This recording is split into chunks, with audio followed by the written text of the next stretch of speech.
तब इसहाक ने याकूब को बुलाकर आशीर्वाद दिया और आज्ञा दी कि तू किसी कनानी लड़की को न ब्याह लेना।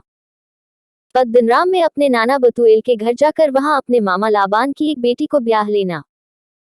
और सर्वशक्तिमान ईश्वर तुझे आशीष दे और फुला फला कर बढ़ाए, और तू राज्य राज्य की मंडली का मूल हो।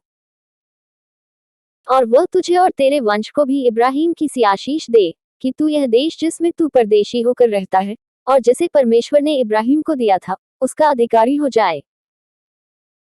और इसहाक ने याकूब को विदा किया और वह पद्दनराम को अरामी बतूएल के उस पुत्र लाबान के पास चला, जो याकूब और एसाव की माता रिबका का भाई था।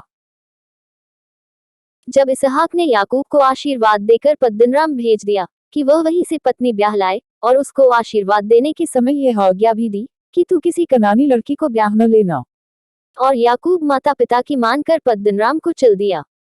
तब एसाव यह सब देख के और यह भी सोचकर कि कनानी लड़कियां मेरे पिता इसहाक को बुरी लगती हैं, इब्राहिम के पुत्र इश्माइल के पास गया और इश्माइल की बेटी महलत को, जो नबायोत की बहन थी, ब्याह कर अपनी पत्नियों में मिला लिया। सो याकूब बेरशेबा से निकलकर हरान की ओर चला और उसने किसी स्थान में पहुंचकर रात वहीं बिताने का विचार किया, क्योंकि सूर्यास्त हो गया था। सो उसने उस स्थान के पत्थरों में से एक पत्थर ले अपना तकिया बनाकर रखा और उसी स्थान में सो गया। तब उसने स्वप्न में क्या देखा कि एक सीढ़ी पृथ्वी पर खड़ी है और उसका सिरा स्वर्ग तक पहुंचा है और परमेश्वर के दूत उस पर से चढ़ते उतरते हैं। और यहोवा उसके ऊपर खड़ा होकर कहता है कि मैं यहोवा तेरे दादा इब्राहिम का परमेश्वर और इसहाक का भी परमेश्वर हूँ। जिस भूमि पर तू पड़ा है उसे मैं तुझको और तेरे वंश को दूंगा,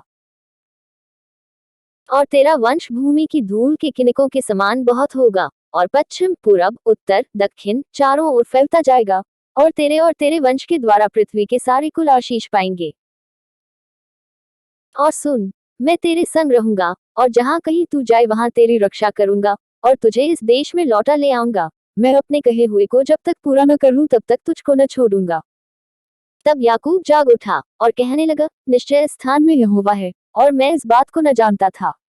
और भय खाकर उसने कहा, यह स्थान क्या ही भयानक है। यह तो परमेश्वर के भवन को छोड़ और कुछ नहीं हो सकता, वरन यह स्वर्ग का फाटक ही होगा। भोर को याकूब तड़के उठा और अपने तकिए का पत्थर लेकर उसका खंभा खड़ा किया और उसके सिरे पर तेल डाल दिया, और उसने उस स्थान का नाम बेतल रखा, पर उस नगर का नाम पहले लूज था।